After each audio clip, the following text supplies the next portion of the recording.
Fear is the path to the dark side. Stranded and are waiting for rescue.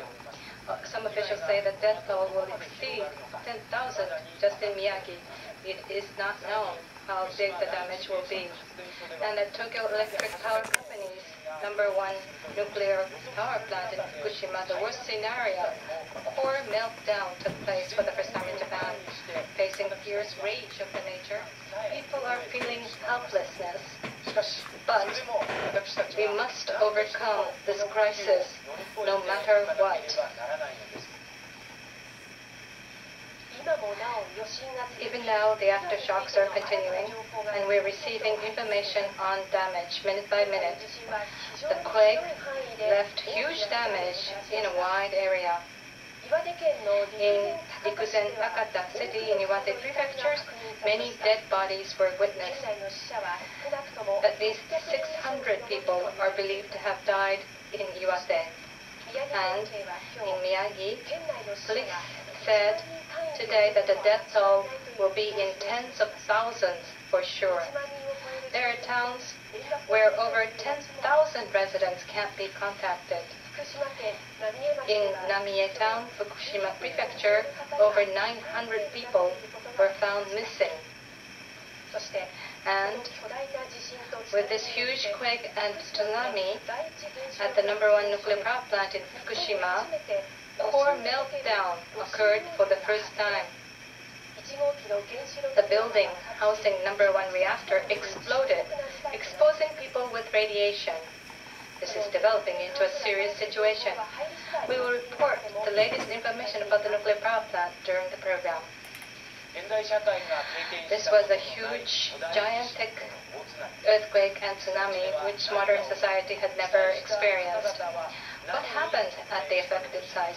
What did the people see?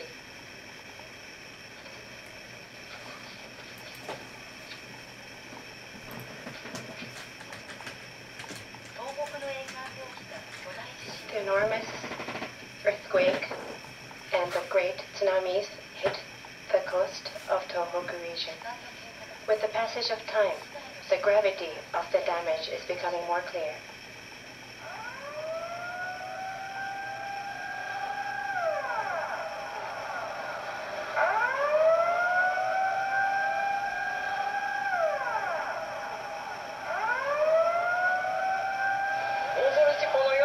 This woman says that it is terrifying and it is nothing but a nightmare.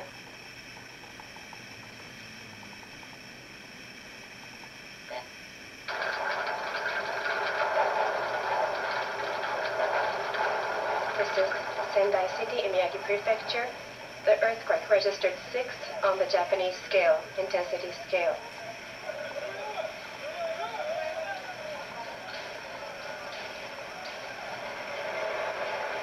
The tremors continued for a few minutes.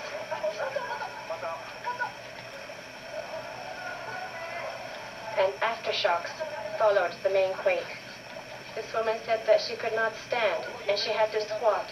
This man says that the shaking was sideways and it went on for such a long time. It was Japan's largest earthquake on record with an epicenter off the shores of Sanriku. After 3 p.m., tsunamis attacked the coast of Iwate Prefecture one after another. This is Kuji City in Iwate Prefecture.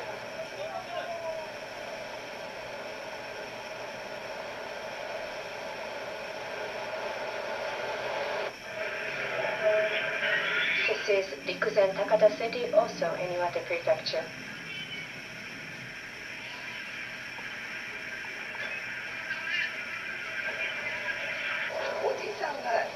This woman says that her husband was slow in escaping, and he has not been found yet, and her house has been washed away completely.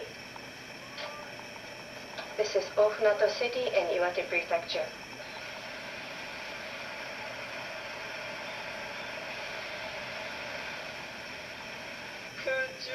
This woman says that it looked like the water surged up into the air, and the water was about maybe 10 meters high, and the waves approached her. This is Kamaishi City in Iwate Prefecture. The tsunamis destroyed entire towns. And this NHK camera captured one such a scene. 30 minutes after the earthquake, suddenly, the placid bay underwent transformation.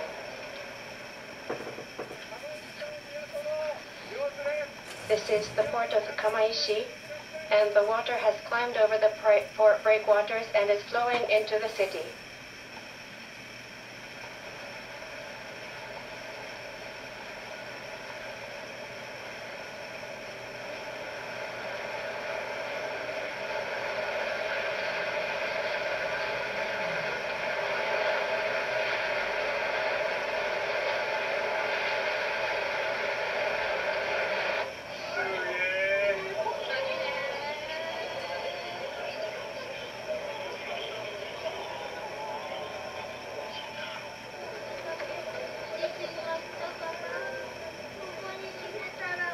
This girl says that she doesn't know where they're going to escape to, and she wants to know where her brother is.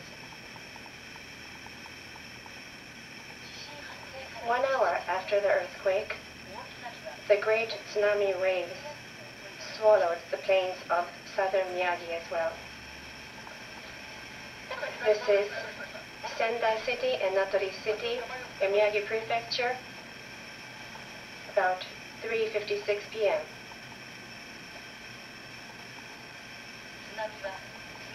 The tsunami swallowed up the paddies and farm fields one after another.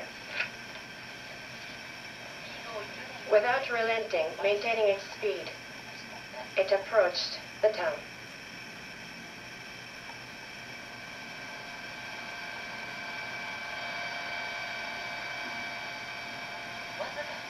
In a matter of minutes, the city was inundated.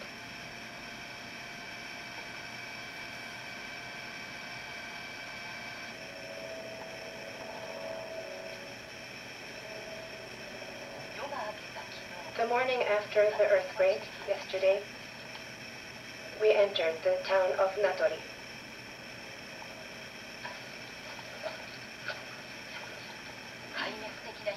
The damage was devastating.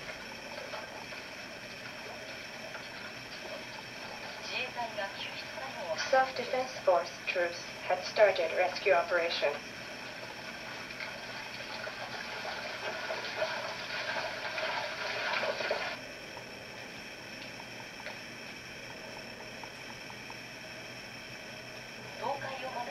There was a school building that had managed not to collapse.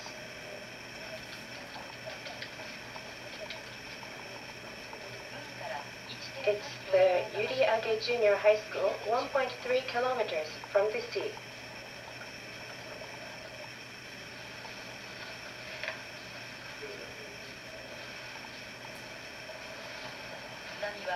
The tsunami had crashed through the first floor entrance of the school building.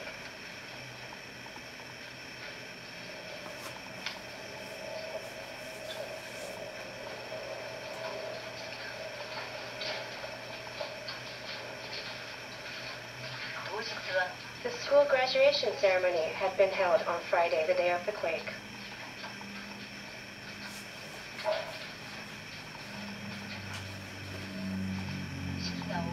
The earthquake struck after the ceremony ended and the children had gone home.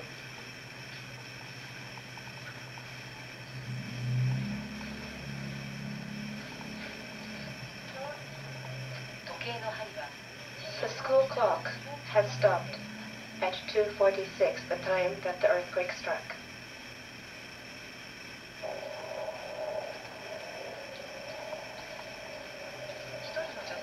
A woman was rescued by self-defense force personnel.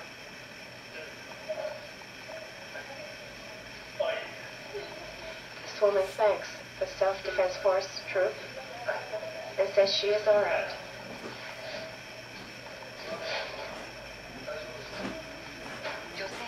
The woman said she had been waiting for help all night, outside. The woman said she had been washed away by the wave. Asked if she was outside, she says that the moment she opened the door of her house, the water flooded in.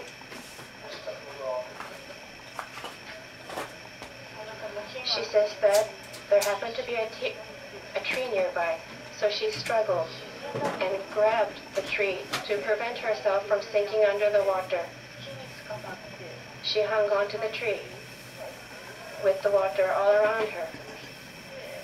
She says she hung on for dear life. And then a tatami floor mat drifted near her. So she got on the tatami floor mat and floated around and round in the water, completely helpless.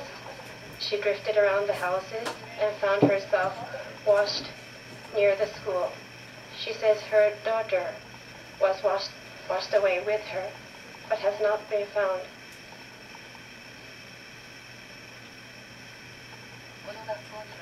At this school, some 800 people came to seek shelter after the earthquake, fearing the tsunami.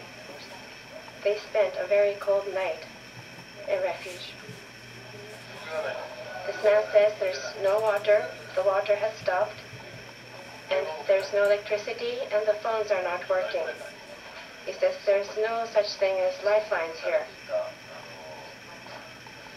This man says that the school had stockpiles of crackers, so each person was distributed maybe 2 or 3 crackers. Many people rushed to the school looking for family members.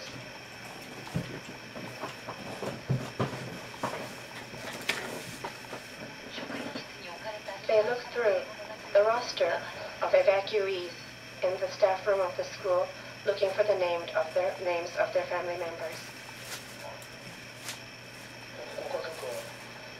This man says that his wife is missing. She was at work near the airport. He says he knows where his children are, but his wife has not been found yet. The man went from classroom to classroom looking for information about the whereabouts of his wife.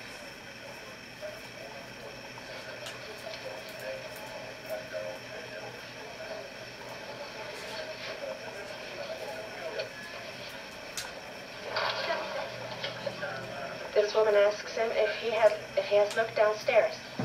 He says he has. This woman said that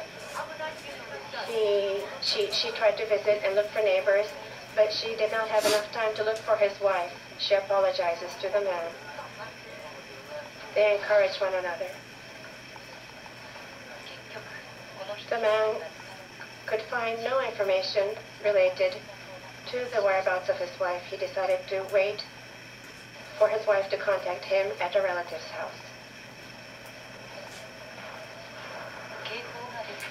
With the tsunami warnings continuing to be issued, people gathered on the roof of the building, afraid and worried.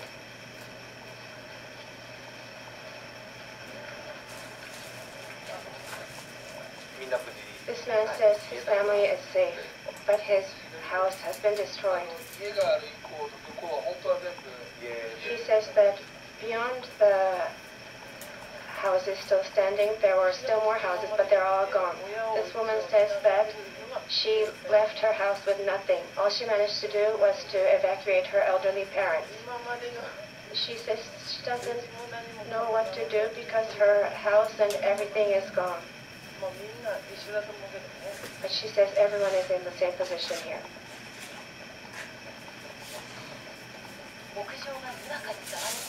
Suddenly, there was activity on the roof.